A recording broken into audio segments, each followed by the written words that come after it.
This video sponsored by பைமோட். இந்த ஆப்பில் நீங்கள் பர்ச்சேஸ் பண்ணக்கூடிய எல்லா ப்ராடக்ட்டும் உங்களுக்கு ரொம்ப மலிவான விலையிலே கிடைக்குது. இதில் நிறைய ஆஃபர்ஸ் அண்ட் கூப்பன்ஸ் ப்ரொவைட் பண்ணுறாங்க. ஸோ இதோட லிங்க் உங்களுக்கு டிஸ்கிரிப்ஷனில் கொடுக்குறேன், யூஸ் பண்ணி பாருங்கள். அணுகுண்டு வீசினாலும் கூட இந்த உயிரினத்திற்கு எதுவுமே ஆகாதாம். அது எப்படி? மிரண்ட ஆய்வாளர்கள். இப்பொழுது அணு ஆயுத திறன் கொண்ட எந்த இரு நாடுகளுக்கும் இடையே பதற்றம் ஏற்பட்டாலும் உலக நாடுகளே பதறும். ஏனென்றால் அணுகுண்டுகள் ஏற்படுத்தும் பேரழிவு அந்த அளவுக்கு மோசமானது. அணுகுண்டுகளில் இருந்து பொதுவாக எப்பவுமே தப்ப முடியாது என சொல்வார்கள். ஆனால் அணுகுண்டுகளில் இருந்து ஒரே ஒரு உயிரினம் மட்டும் தப்ப முடியும் என்றால் உங்களால் நம்ப முடிகிறதா? இது குறித்து நாம் விரிவாக பார்ப்போம். கடைசியாக 2ஆம் உலகப் போர் சமயத்தில் தான் ஜப்பானிய நகரங்களான ஹீரோஷிமா மற்றும் நாகசாகி மீது அணுகுண்டுகள் வீசப்பட்டன. அணுகுண்டுகள் முதலில் பயன்படுத்தப்பட்டதும் அப்பொழுதுதான், கடைசியாக பயன்படுத்தப்பட்டதும் அப்பொழுதுதான். இதனால் நகரம் முழுக்க மிக மோசமாக பாதிக்கப்பட்டன. கட்டிடங்கள் சரிந்த நிலையில் லட்சக்கணக்கான மக்கள் கொல்லப்பட்டனர். போருக்கு பிறகு அணுகுண்டு ஏற்படுத்திய தாக்கம் குறித்து தகவல்கள் வெளிவந்தன. இது ஒட்டுமொத்த உலகிற்கே அதிர்ச்சி தருவதாக இருந்தன. அதாவது அணுகுண்டு வெடித்தால் ரிலீஸான அதீத வெப்பம் மற்றும் அழுத்தம் சுற்றி பல கிலோமீட்டர் சுற்றளவில் இருந்து அனைத்தையும் அழித்தது. அது மட்டுமின்றி அதற்கு அப்பால் இருந்த உயிரினங்கள் கதிர்வீச்சால் மிக மோசமாக பாதிக்கப்பட்டன.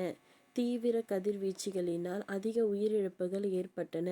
மேலும் அந்த பாதிப்பு தலைமுறை கடத்தும் தொடர்பான போர் முடிந்த பிறகு அங்கு நிலைமை என்ன என்பதை பார்க்க சென்ற ஆய்வாளர்கள் ஒரு ஆச்சரியம் காத்திருந்தது.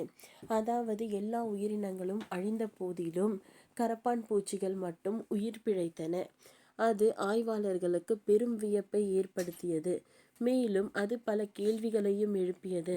அந்த அளவுக்கு கதிரியக்க பாதிப்புகள் ஏற்பட்ட போதிலும் கரப்பான் பூச்சிகள் எப்படி உயிர் பிழைத்தன என்ற கேள்வி எழுந்தது. இது தொடர்பாக ஆய்வாளர்கள் ஆய்வையும் நடத்தினர்.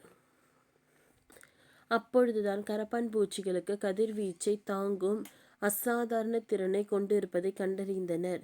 இந்த தனித்துவமான பண்பு காரணமாகவே ஹீரோஷிமா நாகசாகி அணுகுண்டுகளால் தாக்கப்பட்ட அனைத்து உயிரினங்களும் கொல்லப்பட்ட போதிலும் கரப்பான் பூச்சிகள் மட்டும் தப்பின. இதற்காக கரப்பான் பூச்சிக்கு 10 மீட்டர் தொலைவில் அணுகுண்டு வெடித்தாலும் எதுவும் ஆகாது என கேட்காதீர்கள். அணுகுண்டு வெடிக்கும் போது அதீத வெப்பம், எனர்ஜி மற்றும் கதிரியக்கம் வெளிப்படும். வெப்பம், எனர்ஜி பொதுவாக அனைத்து வெடிகுண்டுகளில் இருந்து வெளியேறும். கதிரியக்கம் மட்டுமே அணுகுண்டுகளுக்கே உரித்தானது. அதீத வெப்பம் மற்றும் எனர்ஜியை எதிர்கொண்ட கரப்பான் பூச்சிகள் மட்டுமே கொல்லப்பட்டன. அதே நேரம் கதிரியக்கம் அதை எந்த வகையிலும் பாதிக்கவில்லை.